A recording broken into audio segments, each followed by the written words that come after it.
This episode from the life of Sherlock Holmes will be transmitted to our men and women overseas by shortwave and through the worldwide facilities of the Armed Forces Radio Service. Petri Wine brings you Basil Rathbone and Nigel Bruce in the new adventures of Sherlock Holmes.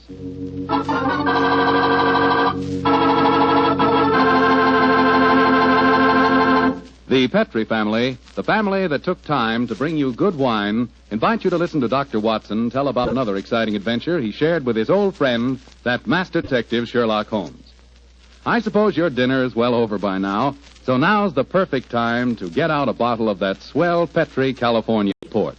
You know, Petri port was just made for a time like this, after dinner when you're just taking things easy. If you've ever tasted Petri port, you know what I mean. It's a hearty, full-bodied wine with a deep red color and a flavor that's just about out of this world. I think that if you had only one wine to choose and the whole world to choose from, chances are you'd pick port. Petri port. That's how good I think it is. That's saying plenty, I know, but I think Petri port will easily live up to all I say about it. Try it and see, and share it with your friends. You can serve Petri port proudly because the name Petri is the proudest name in the history of American wines.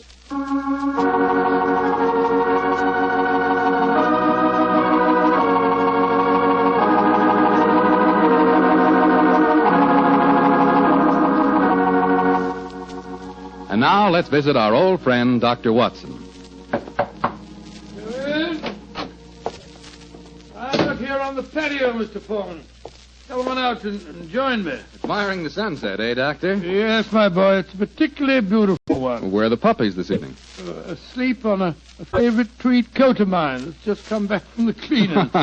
And you hadn't the heart to move them, I suppose. No, I hadn't. The little fellows looked so comfortable. In fact, I sometimes wonder if these... but you can come here to listen to a dissertation on the behavior of dogs? Well, it is getting near story time, Doctor. Yes, of course it is. Well, just let me get my pipe properly lighted.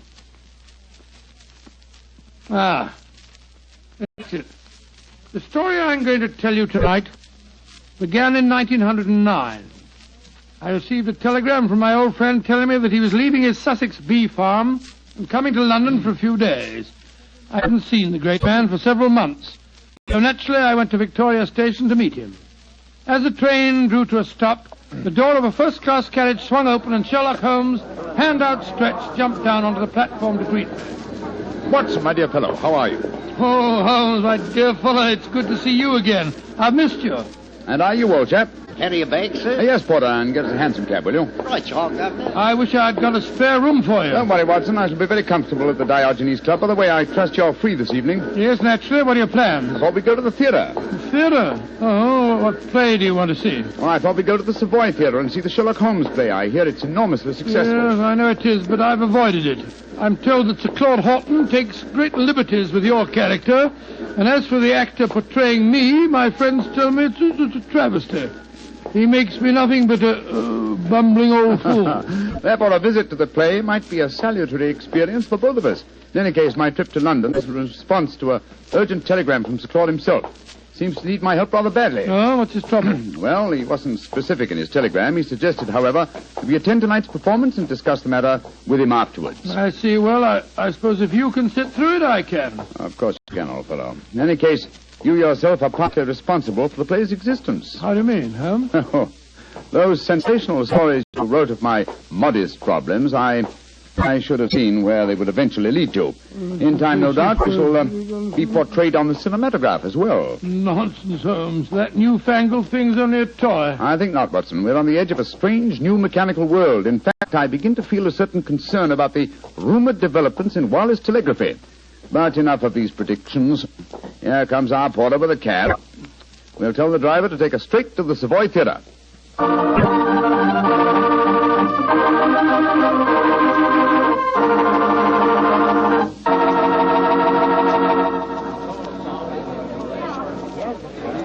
Just look at that line of people at the box office, Holmes. Very flattering, old chap. Well, possibly, but I hope it doesn't mean that we've got to wait our turn and... Excuse me, gentlemen. You're Mr. Sherlock Holmes and Dr. Watson, aren't you? Yes. I thought I couldn't be mistaken. My name is Frank Ferris. How do you do, Mr. Ferris? I'm glad to meet you, sir. Sir Claude has a box reserved for you. He asked me to see that you are quite comfortable. Very considerate of him. Will you follow me, please? Thank you. Neither of you has seen the play before, I understand. No, Mr. Ferris, we haven't. I imagine it'll be a strange experience seeing yourselves portrayed on the stage. By the way, I'm playing the part of an old friend of yours, Professor Moriarty. Oh, indeed. I'm looking forward to a very entertaining evening. I presume that you escape our clutches, as usual? Yes, I do, Mr. Holmes. And I've done it nightly now for 137 performances. A record that I'm sure Professor Moriarty himself would envy. Had it not been for his memorable demise at the Rackenback Falls. Here we are, gentlemen. This is the box reserved for you. And now, if you'll excuse me, I'll go back to my dressing room. Oh, I nearly forgot, Mr. Holmes. Sir Claude asked me to give you this note. Thank you. No, not at all. Well, I'll see you later. Very nice fellow for an actor. Don't be a snob, Watson. Well, what does the Claude note say? I'll read it to you. Dear Holmes, since I telegraphed you yesterday, there have been strange developments. In fact, I've been doing some detective work off stage as well as on. Watch the performance tonight and watch the audience too, particularly the occupant of the box opposite yours. Please come to my dressing room as soon as the last curtain has fallen. He's being very mysterious, and the box opposite ours is empty. No. Look, Watson, look. Someone has just entered. Confound it, the house lights are going out. The first act's beginning, Holmes. The first act? Yes. Well, sit back and relax, old fellow. Let's see what they've done to us.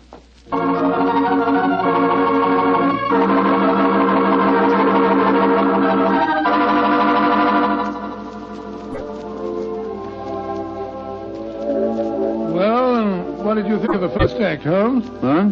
Oh, the first act, yes. I was, examining the occupant of the box opposite ours. An attractive young lady. Alone and unusually preoccupied in her program. In fact, one might assume that she was trying to hide her face. Yes, but the play, don't you think it's ridiculous?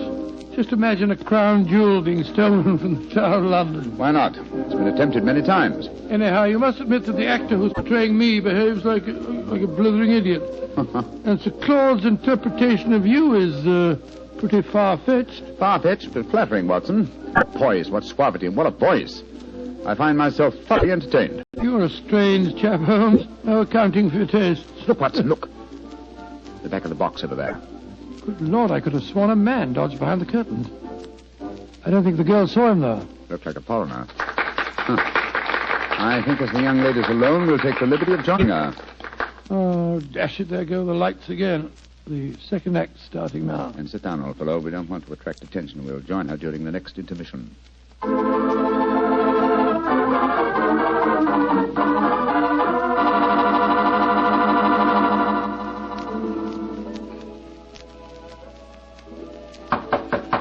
Yes, who is it? Who are you?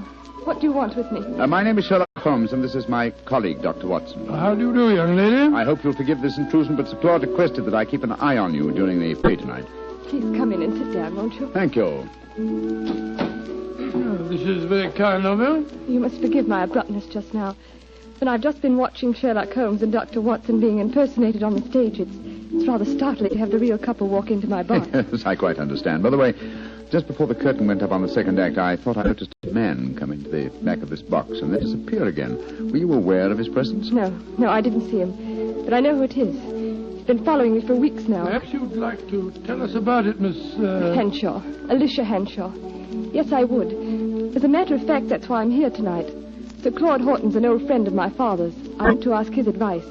He did some investigating himself for a few days, and then he found himself a little out of his depth, so he decided to telegraph for you, Mr. Holmes. We were going to meet in his dressing room after the performance tonight. Splendid. And now, Miss Henshaw, what is your story?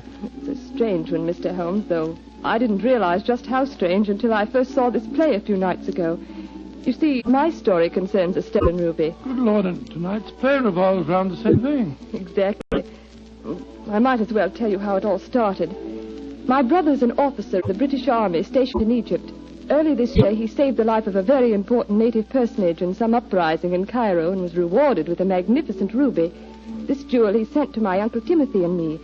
We're the last of the Henshaws, you see. Did your brother tell you the name of this personage? He didn't know it, Mr. Holmes. Apparently the whole affair was hushed up. I see. Please continue. Well, the trouble began shortly after Uncle Timothy and I received the ruby. A description of it was published in the papers, and a few days later a message came to us from Egyptian Muhammad Ali, laying claim to the stone as one stolen from his family years ago. He sent an expert to our house who examined the ruby under a lens, Mr. Holmes, and then tapped it with a hammer. It fell to pieces. It was a fraud. Gracious me, an amazing thing. I'm sure that's not the end of the story, Miss Henshaw. Oh, no, Mr. Holmes. I wrote and told my brother what had happened. He became very suspicious and suggested that I investigate the credentials of the expert that examined the stone. I think I can finish the story for you. The supposed expert was a jewel thief who substituted a paste ruby for the real one, destroyed the imitation, and walked off with the treasure. It's an old trick. Of course, you haven't been able to find any trace of the supposed expert. Well, that's the funny part of it, Mr. Holmes. Uncle Timothy and I gave a description to the police, but it was a very vague one, I'm afraid. All the time, Uncle said the man reminded him of a colleague of his many years ago at the university, a professor of mathematics. He couldn't think of his name, but when we first saw the play a few nights ago, he was reminded of it. The name was Moriarty. Moriarty? But Moriarty's dead. Miss Henshaw, you say you have been shadowed for some weeks. Yes, an Egyptian. They've stolen the ruby, Mr. Holmes. Why don't they leave me alone? That, Miss Henshaw, represents a very fascinating problem, and one that I shall be most happy to help you solve. Oh, thank you so much, Mr. Oh, Holmes. there go the lights again. The last act. Yes, the last act of this little play, but not, I fear, of Miss Henshaw's problems. Let's meet after the act in Sir Claude's dressing room, shall we?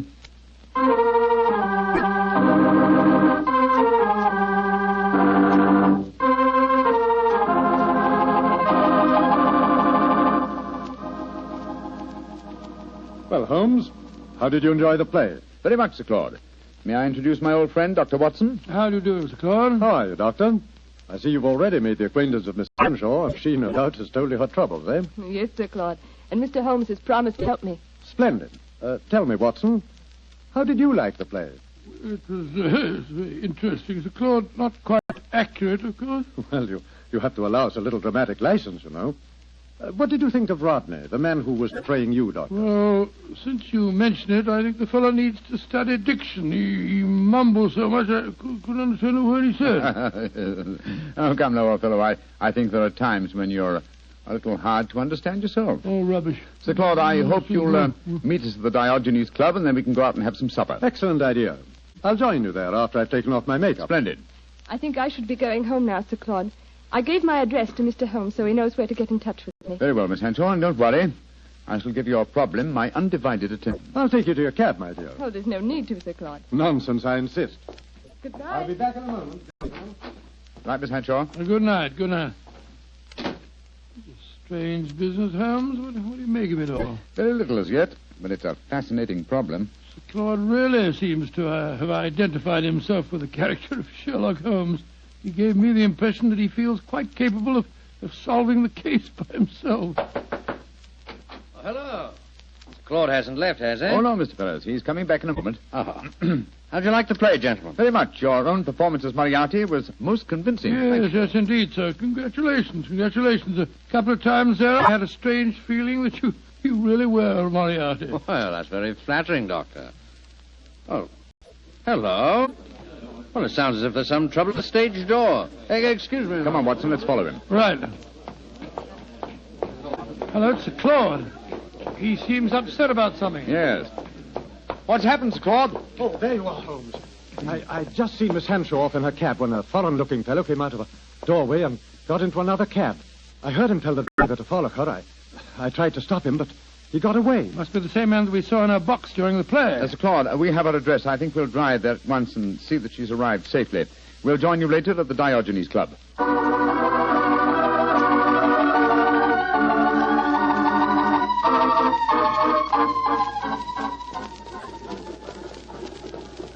Well, Holmes, here we go. Off on another adventure. Yes, and one that may give us an opportunity of crossing with Moriarty once more. Oh, Moriarty's dead. He was killed when you and he fell over the precipice in 91. He was supposed to have been killed, just as I was, but his body was never found. It's impossible, or rather possible, that he returned to pour into the ears of Colonel Moran a story as unlikely and as true was the one I related to you on that April evening in 1894. One can never be sure of death, old chap, until one has touched the cold skin of a corpse.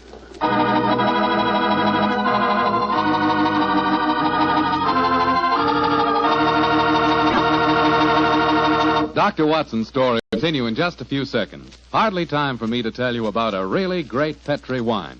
Petri California Muscatel. Did you ever walk through a vineyard early in the morning and pick a big, juicy muscat grape right off the vine? Mm-mm. If you've ever done that, then you know what to expect when you taste Petri Muscatel. Petri Muscatel is the color of golden sunshine with a flavor to match. Serve Petri Muscatel after dinner some evening, or serve it any time friends drop in. It's a wonderful way to express your hospitality with a wonderful wine, a Petri wine.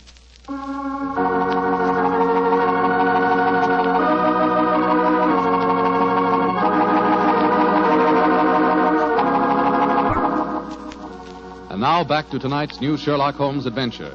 The famous pair have become involved in a strange mystery concerning a stolen ruby, a frightened girl, and an Egyptian who appears to be shadowing her. As we rejoin our story, Sherlock Holmes and Dr. Watson are standing in a darkened alleyway adjoining the girl's house. Holmes, look. That Egyptian fellow. He's pacing up and down in front of us. Yes, therefore we may assume she's safely inside. Uh-huh.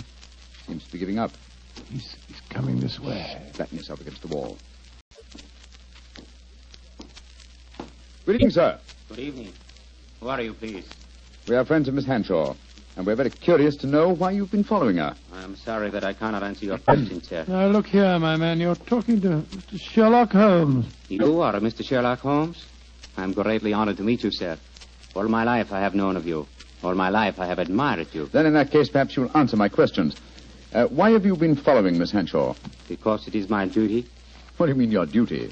Perhaps I should have said my destiny, Mr. Holmes. For 2 generations now, the family of Arabi, of which I am a humble member, have dedicated their lives to finding the stolen treasure of Asyut. What on earth's all that got to do with Miss Hanshaw? The treasure of Asyut is a giant ruby. It was stolen many years ago from the family of Muhammad Ali. A few months ago, Miss Hanshaw received a mysterious ruby. I have found out many things, Mr. Holmes. I have many sources of information. Then I must regard you in the light of a rival detective in this case. I heartily call myself a detective, Mr. Holmes. My life is dedicated to only one problem. Miss Hanshaw now says the jewel was stolen from her. I do not believe it. That is why I watch her. If I am wrong this time, and I do not think I am wrong, then my quest must go on. Always it will go on. Permit me to wish you the best luck, sir. Thank you, Mr. Holmes. Good night, gentlemen. Good night. Sure we shall meet again. Oh, why did you let him go, Holmes? Why not? He's frightening Miss Hanshaw. But not molesting her, old chap. In fact, it might be a good thing if someone is keeping an eye on her. In the meanwhile, Watson, let's see if we can find a cab and get back to the Diogenes Club. I don't want to keep Claude waiting.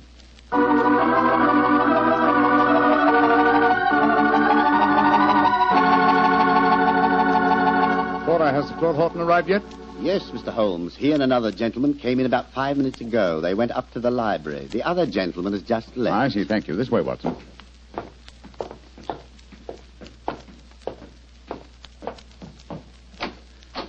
I'm sorry, Sir Claude, to have kept you waiting. We took a little longer, but... Sir Claude! Great heavens, what's the matter with him? Holmes,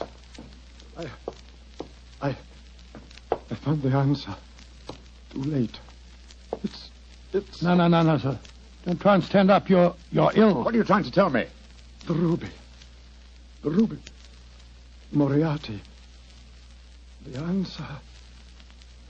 answer's in the book. In the book. Sir Claude! Holmes! He's been stabbed. He's dead. Just as he was trying to give me a message. He was muttering something about the ruby and Moriarty. And twice he said, it's in the book. Yes, there's a book still in his hand. It's a copy of The Tales of Edgar Allan Poe. His thumb's marking a page. It's the story of the Purloined letter. Thank you, Sir Claude. You delivered your message. Come on, Watson. If we want to catch a murderer and a thief, we must go back to the Savoy Theatre as quickly as we can.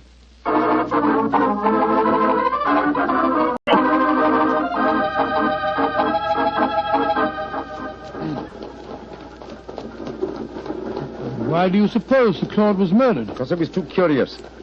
Been investigating the problem of the stolen ruby and found out something. Something he promised to tell me at supper, you remember? And so he was killed by a man who came with him to the club tonight.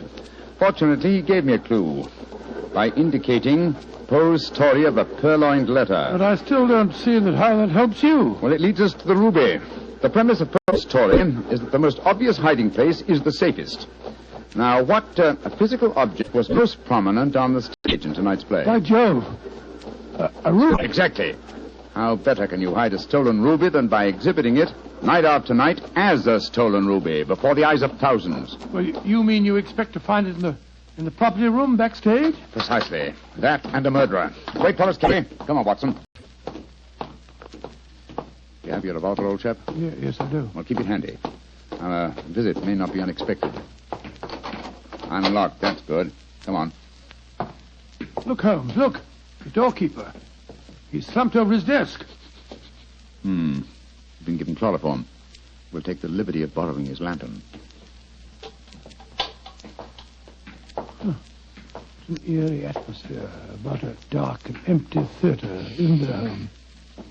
Now, where would the stage properties be kept, I wonder? Hold the lantern a little higher, will you, old fellow? Yeah. That's it. Aha, look over there. A large cabinet. It's marked Property Department. And it's unlocked. Oh, this is frighteningly easy.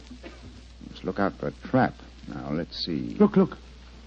There's a ruby lying on that tray. Yes. Hold it up under the lantern, Watson. Exactly. It's as I thought. This is no paste stage property. It's a genuine ruby. In the light of this lantern, it's very hard to... Down, Watson, quick! He nearly got us. Smashed our lantern. Yes, he's got an air rifle, a powerful one, too, confound. There's no flash to indicate where he's firing from. Of course, he's baited his trap so neatly that he's exactly where we I'm are. going to take a shot at him. I can't see anything, but at least it'll let him know we're armed. Now, move your position quickly, Watson. Just missed me, Holmes. This is hopeless shooting in the dark. Yes. I've got to switch the stage lights on. Keep him occupied, old fellow, will you? While I try to find the light switches. I've got him. But he can still shoot, confound it. Yes, well, I found the light switch. Keep your eyes skinned, Watson. I'm turning it on. There he is, Holmes. Up in that box. Getting away. After him, Watson. You can jump over the footlights into the box.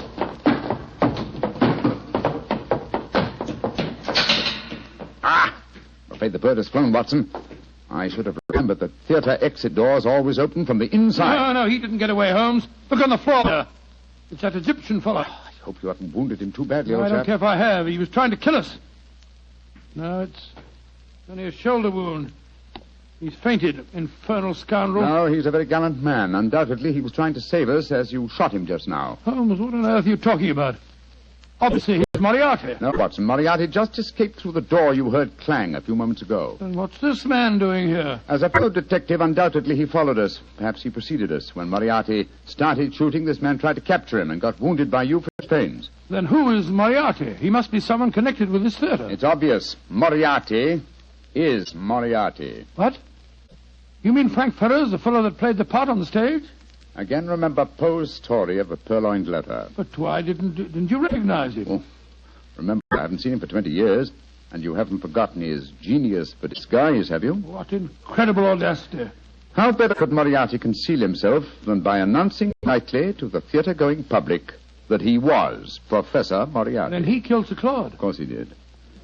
Sir Claude must have persuaded Moriarty to go to the club with him. Probably he hoped to expose him in front of me, but Moriarty found out that Sir Claude knew too much. Yes. So he stabbed him. Rushed back here to bait his trap for us. Yes. But how did he know that we'd walk into it? Well, he knew that if Sir Claude had guessed his secret, then I certainly would, and so he was waiting for us. Hello. He's coming too. How are you feeling, my man? The ruby. The ruby. Did you find the ruby? Yes. Here it is, sir. Tell me, is it the ruby of Muhammad Ali? No. It is a fine stone, but it is not the one for which I have searched all my life. And so my endless quest must go on. He's fainted again. Poor devil. Fine mess I made of this case, Watson. Oh, I don't know. You've recovered the ruby? Yes, look at it, old fellow. Before I turn it over to Miss Henshaw, look at it well. Probably its every facet stands for a bloody deed. It's a beautiful stone. And yet this lovely bauble has cost Sir Claudy's life. And that devil Moriarty still goes free. But one day, Watson, and may the day come soon, I shall meet Moriarty again. And when that happens and I finally bring him to justice, then and only then can you write fini to the character of Sherlock Holmes.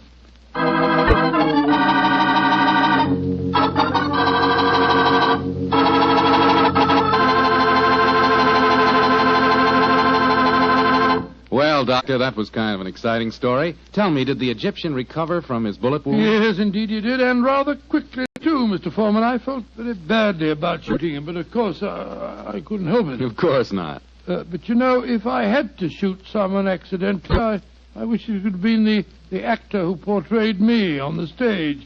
Wretched fellow mumbled all over the place. Oh, don't worry about that. After all, you did recover the ruby. Yes, and a beautiful stone it was. The color of, the color of a fine glass of port when the light shines through it. By a fine port, I take it you're talking about a Petri port? Is there any other kind? Well, all kidding aside, Doctor, Petri port, like all Petri wines, is good wine. And I can tell you why very simply. Petri took time to bring you good wine. You see, the Petri family has been making wine for a good many generations, since way back in the 1800s. And because the Petri business has always been family-owned, everything the family has ever learned about the art of making wine, they've been able to hand down from father to son. From father to son. That adds up to a lot of skill and a lot of experience when it comes to turning plump, juice-filled California grapes into clear, fragrant, delicious wine. So when you want a wine for any occasion, obviously you can't go wrong with a Petri wine, because Petri took time to bring you good wine. And now, Dr. Watson, what story do you have lined up for us next week? Now let me see. Next week, Mr. Foreman, I'm going to tell you a most unusual adventure that occurred to Sherlock Holmes and me early in the last World War. It took place in Flanders and concerned a famous British general, an actress, and a German firing squad. Boy, that sounds like a real thriller. Well, see you here next week. No. Not here, Mr. Foreman, remember? Oh, of course. Next week, we're going to be at the Paramount Theater in Hollywood for the 7th War Loan Drive. That's quite right. Ladies and gentlemen, I can't invite you all to my home for one of our broadcasts, but we can get together next week at the Paramount Theater in Hollywood. You can get a free ticket for our broadcast by buying a war bond.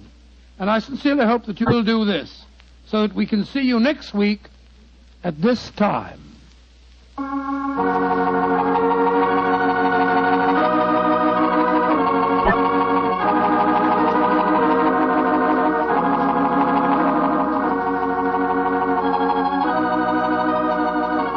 Tonight's Sherlock Holmes adventure is written by Dennis Green and Anthony Boucher and is based on an incident in the Sir Arthur Conan Doyle story, The Adventure of the Second Stain. Mr. Rathbone appears through the courtesy of Metro-Goldwyn-Mayer and Mr. Bruce through the courtesy of Universal Pictures, where they are now starring in the Sherlock Holmes series.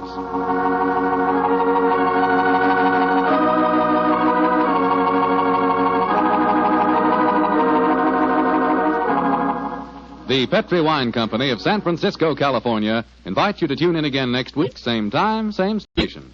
Oh, the Petri family took the time to bring you such good wine. So when you eat and when you cook, remember Petri wine. To make good food taste better, remember... Petri